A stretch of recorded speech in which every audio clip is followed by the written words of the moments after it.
अस्सलामुअलैकुम, welcome to my YouTube channel Amjad Salahi. और आज की जो वीडियो जी स्पेशली जो E7 वीज़ा में बहुत बड़ी चेंजिंग की गई है उसकी इन्फॉर्मेशन जो है वो आप लोगों के साथ शेयर की जाएगी। बहुत सारे जो लड़के हैं वो मुझे बार बार मैसेजेस और कॉलिंग कर रहे हैं जी इस पे जो है वो वीडियो बनाएं, ताकि जो कल से जो है वो वीज़ा E7 फोर अप्लाई होने वाला है उसमें कौन कौन सी चेंजिंग हुई है वो आप लोगों के साथ शेयर की जा सके। तो सबसे पहले जो चेंजिंग हुई है वो तो मैं आप लोगों को बता दूं कि जो 5,000 लोगों का कोटा था वो 7वें महीने तक, यानी कि अभी जो सिलेक्शन होने जा रही है इसमें जो है वो क्लियर करने का उन्होंने कहा है कि जी ये 5,000 जो लोगों को वीज़ा देना था E7 4 वीज़ा वो 7वें महीने के एंड तक जो है वो वीज़े को क्लियर किया जाए, कि यानी कि इतने लोगों को मिल जाए। और दूसरा, पहले जो है वो 625 लोगों को मिलना था और उनका जो रिज़ल्ट है वो 27 तारीख को लगना था, लेकिन अचानक इतवार के दिन जो है वो इमिग्रेशन यानी कोरियन गवर्नमेंट की तरफ से बहुत बड़ी बिग चेंज किया गया है। और ये किस वजह से हुआ है ये तो नहीं पता, लेकिन अमूमन जो आइडिया लगाया जा रहा है वो यही है कि जो वर्कर की शॉर्टेज है कोरिया में उसकी वजह से ही जो है वो ये E7 4 वीज़ा जो है वो इसको थोड़ा सा कोटे को बहुत जल्दी जो है वो कवर करने के लिए कहा गया है। और जो नेक्स्ट जो तीसरा क्वार्टर होगा या फोर्थ क्वार्टर होगा E7 4 के लिए, जो साल में 4 क्वार्टर होते हैं, उनका भी जो है वो हो सकता है कि जो एडिशनल जो है वो कुछ कोटा दे दिया जाए E7 4 को। 5,000 से ज़्यादा भी हो सकता है वो बाद में उसकी जो है वो अनाउंसमेंट कर दी जाएगी। अभी आ जाए जी खास वीडियो की तरफ कि चेंजिंग कौन कौन सी हुई है। सबसे पहले जो चेंजिंग हुई है ना, कि आप अगर पहले वीज़े पे थे तो आपको 4 साल के बाद अप्लाई करने के साथ साथ आपका 3 लेवल जो है वो मस्ट थे उसको ख़त्म कर दिया गया है। इस फ़िलहाल इस कोटे में जो है वो ख़त्म कर दिया गया है। नेक्स्ट क्या होता है वो नेक्स्ट जब अनाउंसमेंट आएगी उसमें कंफर्म होगा, लेकिन अभी जो है वो 4 साल का पीरियड कर दिया गया है, 5 साल को ख़त्म कर दिया गया है और उसके बाद 4 साल का पीरियड कर दिया गया है। और 4 साल के साथ जो पहले वीज़े पे शर्त थी 3 लेवल्स की वो भी ख़त्म कर दी गई है। सबसे पहले चेंजिंग तो ये आई है। दूसरे नंबर पे जो चेंजिंग आई है वो कोटे की आई है, जो आप लोगों को 3,000 का कोटा जो है वो पता है। तीसरे नंबर पे जो है जी वो एक कंपनी में कितने लोग जो है वो वीज़ा चेंज कर सकते हैं, तो उसकी भी जो है वो बहुत बड़ी चेंजिंग आई है। जो सिटी एरिया में जिन लोगों की कंपनीज हैं उन लोगों को जो है वो कोरियन जितने वर्कर हों उनके 20% जो है वो E7 4 वीज़ा जो है वो अप्लाई कर सकते हैं। यानी कि फॉर एग्जांपल अगर आपकी कंपनी जो है वो इलबुन छेजोप है और आपकी कंपनी में जो है वो अगर 4 वर्कर भी हैं ना, तो यानी 1-2 वर्कर भी है तो एक वर्कर तो मस्ट ले ही ले सकता है E7 4 वीज़ा। अगर 2 बंदों ने जो है वो वीज़ा लेना है, इलबुन छेजोप कंपनी है और सिटी में कंपनी है, तो 10 बंदे होंगे तो आप जो है वो अ, ले सकते हैं। दो दो वर्कर जो है वो ले सकते हैं, यानी कि आपको 2 वर्कर ले सकते हैं। 15 वर्कर होंगे तो 3 बंदे जो है वो E7 4 वीज़ा ले सकते हैं। इलबुन छे जो सिटी में जो कंपनी है उनकी बात कर रहा हूँ, या क्योंकि 2 एरिया में या किसी भी जो है वो सिटी एरियाज में जो है कंपनियाँ वो वाली, तो वो लोग जो है वो 15-20 होंगे तो 4 लोग जो है वो ले सकते हैं। इसी तरह यानी कि आप लोगों की मैं सिंपल सा फार्मूला बता देता हूँ, जिनकी इलबन शेजोप है और सिटी वाइज में कंपनी है सिटी एरिया में, जितने आप लोगों के कोरियन वर्कर होंगे ना उनको मल्टीप्लाई करना है 2 से और डिवाइड कर देना है 100 से। तो जो रेशो आएगी उतने लोग जो है वो आप लोगों के एक कंपनी से जो है वो E7 4 वीज़ा अप्लाई कर सकते हैं। और इसके साथ साथ ही दूसरा, जिनके उप म्यून के जो पॉइंट होते हैं यानी कि जो साइड एरियाज होते हैं उसमें 30% जो है वो कोटा दिया गया है E7 4 का। यानी कि वो भी मैं सिंपल सा फार्मूला बता देता हूँ कि अगर आप उस इलाके में रह रहे हैं तो 10 वर्कर हैं तो 3 लोग इलबन शेजोक में जो है वो काम कर सकते हैं, वीज़ा ले सकते हैं। यानी कि जो साइड एरियाज हैं जो उप म्यून के जिनको पॉइंट मिलते हैं उस एरियाज में। तो ये थी दूसरी बड़ी चेंजिंग, यानी कि इसका भी फार्मूला सेम है। जितने आप लोगों के कंपनी में कोरियन है उनको मल्टीप्लाई आपने 30 से करना है, ठीक है। लास्ट जो मैंने बताया ना, जितने कोरियन होंगे उनको मल्टीप्लाई 20 से करना है, 20% है ना तो 20 से करना है और डिवाइड कर देना है आपने 100 पे, तो रेशो निकल आएगी 20% E7 वालों की। तो जो भी फिगर आएगा उतने लोग जो है वो E7 कर सकते हैं। और जो साइड एरिया है उसमें आपने जो आपकी कोरियन की तादाद है उसको मल्टीप्लाई करना है 30 से और डिवाइड कर देना है 100 से।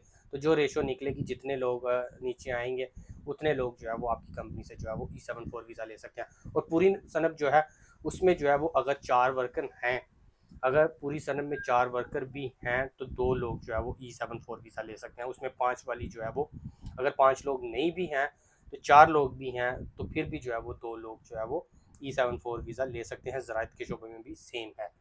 तो उसके बाद जो बिग चेंज हुआ है वो ये है कि पहले जो है इस साल में एक पॉलिसी आई थी कि अगर आपकी कंपनी में E74 वीज़ा के अलावा E71 या F2 वीज़ा था, F27 या F299, तो वो भी E7 की जगह पे ही काउंट होगा। तो इसलिए अगर कोई नया बंदा लेना चाहेगा तो 3 बंदों की गुंजाइश होगी, एक E7 वाला, F27 वाला, तो फिर या फिर आपकी कंपनी में एक ही वर्कर है वो F27 पे है या F299 पे, और दूसरा जो है वो बंदा E7 लेना चाहता है लेकिन वर्कर की तादाद पूरी नहीं है तो फिर भी जो है वो नहीं ले सकता था। इसको भी ख़त्म कर दिया गया है इस कोटे में, इसको भी ख़त्म कर दिया है। आपकी कंपनी में सिर्फ और सिर्फ E74 की रेशो को देखा जाएगा। ये जो मैंने ऊपर डिटेल बताई है ना, 20% और 30% कोरियन का जो है E7 का कोटा, इसमें सिर्फ और सिर्फ E74 वीज़ा के कोटे को ही देखा जाएगा। दूसरे किसी वीज़े को F27 को या F299 को नहीं देखा जाएगा।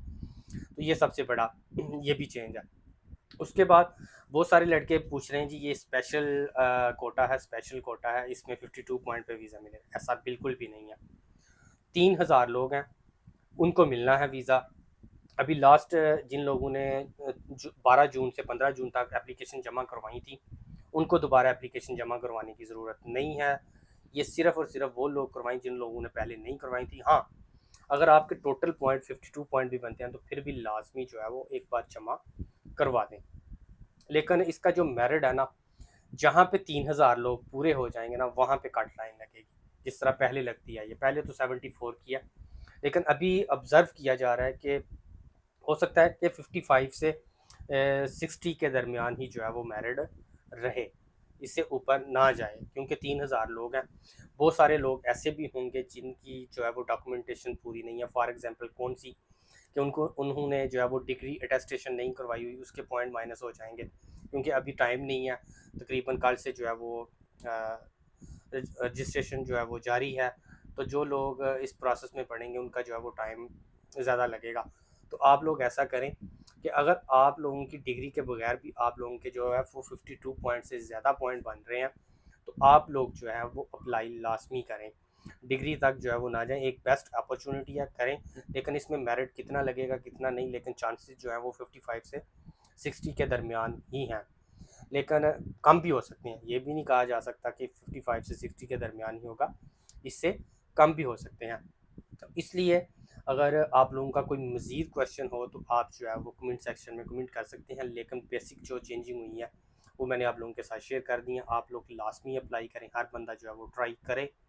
और दूसरा ये कि इनकम के जो 10 पॉइंट हैं वो लाजमी हैं, यानी कि आपकी जो है 2021 की और 2022 की जो इनकम है वो 2 करोड़ 60 लाख वन से ऊपर ही होनी चाहिए। अगर किसी एक साल की भी कम होती है तो आपको जो है वो पॉइंट नहीं मिलेंगे। 52 पॉइंट कैटेगरी से आप आउट हो जाएंगे, फिर आपको जो है वो 72 पॉइंट वाली कैटेगरी में जाना होगा, जो बहुत मुश्किल है। तो उम्मीद है कि जो E74 वीज़ा के हवाले से नई चेंजिंग आई है वो आप लोगों को समझ आ चुकी होगी। मैं एक बार शार्ट दोबारा रिपीट कर देता हूँ। सबसे पहले 5 साल से जो अरसा है वो 4 साल कर दिया गया है, और 3 लेवल जो पहले वीज़े पे मस्त थे वो भी ख़त्म कर दिए गए हैं। दूसरे नंबर पे कोरियन की तादाद को देखते हुए 20% और 30% इलाका वाइज के और सिटी वाइज के हिसाब से जो है वो E74 वीज़ा जो है वो ज़्यादा लोग चेंज कर सकते हैं एक ही कंपनी में।